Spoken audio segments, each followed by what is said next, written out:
இன்றைக்கி கருவாடு, வெங்காயம், பச்சை மிளகா, தக்காளி போட்டு எப்படி வதக்கிறதுன்னு பார்க்க போகிறேன். பொரிக்கிறது இல்லை, வதக்கிறதுன்னு பார்க்க போகிறேன். அதுக்கு முன்னாடி அடுப்பை ஆன் பண்ணி சட்டி வச்சுட்டு அதில் எண்ணெய் ஊற்றிக்கலாம்.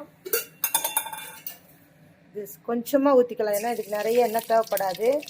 அது இது அதிகமாக தான் இருக்குது. இப்போ அதுக்கு முன்னாடி இன்றைக்கி அப்பளம் பொரிச்சிட்டு அப்புறம் மோர் மிளகாவும் வறுக்க போகிறேன். வறுத்து முடிச்சுட்டு தான் இது வதக்க போகிறேன். அதுக்கு இந்த எண்ணெய் சரியாயிடும். முதல்ல அப்பளம் பொரிச்சிக்கலாம்.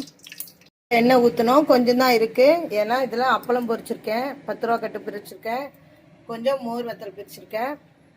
இப்போ பாருங்கள், இதை தனித்தனியாக போடணுன்னு அவசியம் இல்லை, அப்படியே போட வேண்டியதான்.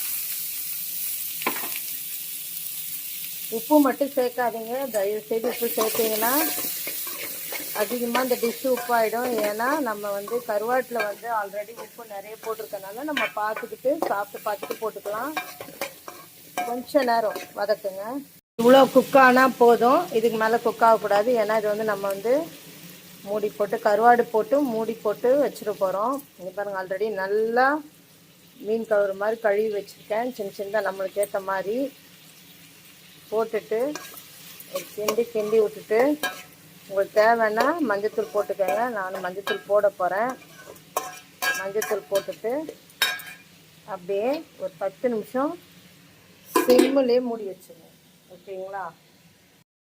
ஆல்மோஸ்ட் ரெடி ஆகிடுச்சு. இங்கே பாருங்கள், வெங்காயம், தக்காளி, அந்த ஒரு போட்ட ஒரே ஒரு பச்சை மிளகா, இந்த கருவாடெல்லாம் நல்லா வெந்துட்டுருக்கு. இந்த நேரத்தில் நம்ம ஆஃப் பண்ணிக்கலாம். இதுதான் கருவாடு வதக்கிறதுக்கு இவ்வளோ பொருள் தான் தேவை. ரசத்துக்கு, கஞ்சிக்கு, சப்பாத்தி கூட சாப்பிட்லாம். செம்ம டேஸ்ட்டாக இருக்கும். ட்ரை பண்ணுங்கள். பாய். நான் எதுக்கு செஞ்சேன்னா, நான் இன்றைக்கி பருப்பரிசி சாதம் செஞ்சுருக்கிறேன். அது வீடியோவாக போட்டிருக்கேன். அதுக்காக தான் இது செஞ்சுருக்கேன். இப்போ இது கூட நெய் போட்டுக்கலாம். நம்மளுக்கு பெரியவங்களுக்கு நெய் தேவையில்லை, சின்ன பசங்களுக்கு நெய் போட்டுக்கலாம்.